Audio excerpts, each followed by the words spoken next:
So, in terms of your ability as a candidate to have these conversations with the people that you aim to represent, I know some of the candidates we were talking to a month or especially 2 months ago, they couldn't have any contact out there. And especially for insurgent primary races, grassroots races, they are campaigns that take place out there on the streets, knocking on doors and all of that. Now, things have obviously opened up a little bit, so tell me a little bit about the evolution of your campaign as we've gotten into the home stretch. Well, you're right. So I got really sick at the beginning of March. I'm a bit embarrassed about this. I had a rally at a Democratic club that endorsed me here in Central Harlem on the 9th, and we were making jokes about Corona. I was like, if Corona's coming, it's getting me and everybody else, and we were all laughing about it. And by the 11th, I was down. I was at home. Wow. And so I really just started coming out about 2 weeks ago. I lost about people in my building. Yeah, my mother's just getting out of the hospital. She's on oxygen. So we've been really rocked by the virus in general. And New York is a really interesting beast compared to, I would say, if I was running in a place where folks lived in single family homes, it would be different because you could at least walk up on the door and give them a flyer. Mm-hmm. Here, you can't get in the building. You can't get past the door person, number one, to slide a flyer under someone's door. Yeah. Mailings don't work enough. People like physical contact. And so that sort of shut down. The mechanics of a get out the vote spin in a place like New York is really about buying campaign staffers who live building by building. Mm. And we haven't been able to do that. We have gotten some growth on social media. I think the onslaught of absentee ballots has allowed people to get an opportunity to look at their ballot and then look at who's on the ballot and research everyone. But it should be said that that's a minority of the vote. That's a very privileged person is going to get an absentee ballot application, file for it, get the ballot back, research folks, and move forward. So we are hopeful that we made a big dent pre-February and that our district is divided. I would say, aside from the regular insurgent candidate conversation, it should be noted that our incumbent won here with, an extra 1,000 or so votes. Mm. And the Harlem community really felt like they didn't have a candidate that represented them. And so we were running on that side of the coin to be there. And so it is a bit of a head-on race. I'd be lying to you if I said I wasn't worried. And that, the coronavirus has radically transformed or changed how we politic in the area. But it has also changed the voter behavior of what we would call our triple prime voters.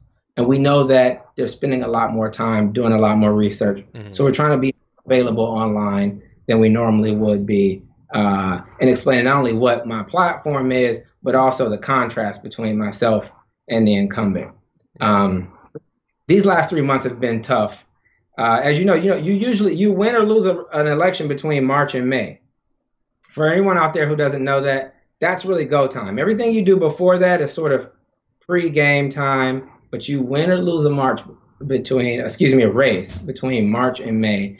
And we weren't able to campaign between March and May. So. Okay. Well, I mean, and you sort of hinted at this, is also possible that, look, primary elections, Congress usually are low turnout affairs.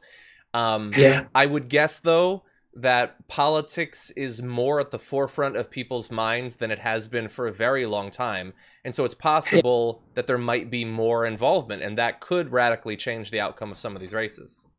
We've played with a few different models. I mean, I'm an engineer, I'm a numbers guy, and we've been looking at the potential for turnout in certain areas.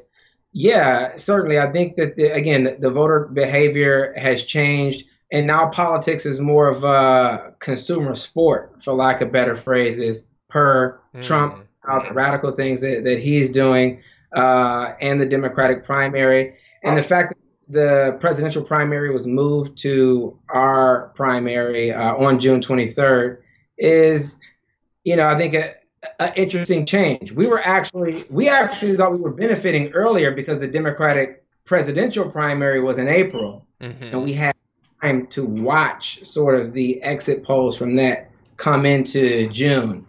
And so I think, but arguments can always be made. We're politicians, so everyone can make an argument either way that it's better because it's June. Yeah. But I'll say from a mechanical and planning standpoint, we're in uncharted waters. We're in uncharted waters, and at the end of the day, the main fight is around, at least for us, justice and equity and inclusion. And so the fact that I feel like, our platform and our principles are well known, not only here in the area, but are starting to trickle out around the country.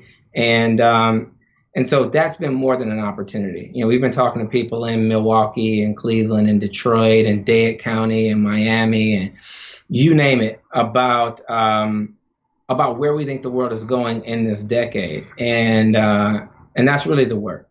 Aside from winning, we want to win, but Yeah, exactly. And the primary is on the 23rd? Yes, on the 23rd of June. A lot of people are already voting. People keep texting me and Instagramming me their ballots. So we'll see what the actual vote turnout looks like. I'll say this. I'm joining a broader national campaign to implement safe, sanitary, in-person voting. And I think this is a bigger deal than my race or any other race. And that if we cannot turn out Black people in urban areas, at least the 10 largest cities, to vote in November, we're looking at a very serious problem. And the early numbers that we're seeing come out of Maryland, I was looking at a race down there against Denny Hoyer. I think the 3rd district of Ohio, that Columbus area, and looking at my friend Morgan Harper. When we look at the turnout from those places via the absentee ballots, it's not what we would have hoped for. Yeah. And there's a lot of research coming out of the Brennan Center at NYU and folks at MIT and the CDC that absentee ballots don't change much in general. So I think the new conversation is, how do we invest in safe, sanitary, in-person voting, and how do we ensure that there is a normalized turnout in places like Detroit and Philly and Dade County and ATL and STL and Phoenix, Arizona, and you name it. If we can't do that, shout out to Charlotte, all those places. If we can't do that, we're in a different kind of trouble. A very different. I agree. Very, very important work, obviously, and thank you for focusing on that. James Felton Keith, best of luck. Just a couple last weeks. Thank you. Appreciate you taking time out for us. I know you must be busy. Good to see you again. Yeah. Thank you. For more political news breakdowns, interviews, stories of activism, and me trying my hardest to care about the occasional big celebrity news story, subscribe to our YouTube channel at youtube.com/thedamagereport. And you can ring the bell wherever it is so you don't miss anything.